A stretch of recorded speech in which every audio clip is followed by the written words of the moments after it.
ای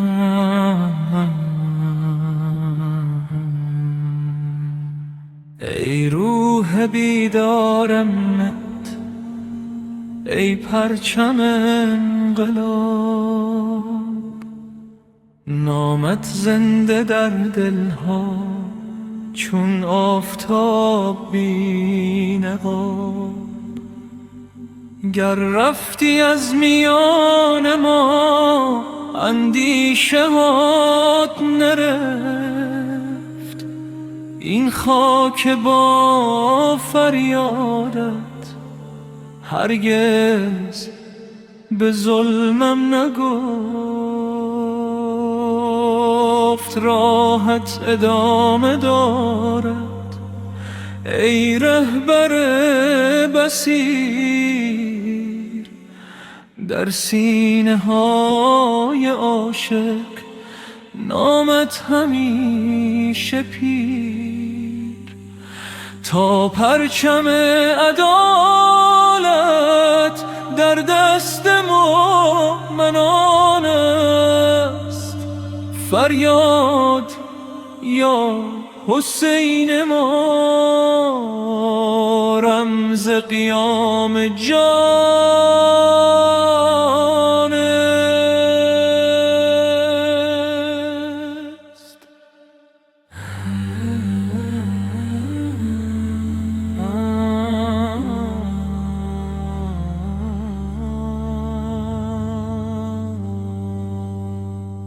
در طوفان فتنه ها چون کوه ایستادهایی، با نور علم و تقوا دلها گشادهایی. دشمن اگر بخندد از مرگ جسم تو،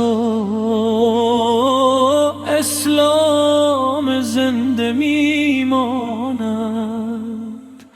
با خون آرزوی تو. نه مرگ پایان راه است، نه ظلم ماندگار،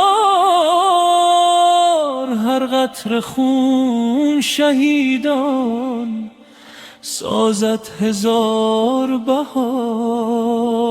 راحت ادامه دارد ای رهبر بصیر، در سینه های عاشق نامت همیشه پیر. سوگند به خون پاک، سوگند به آسمان، این انقلاب ما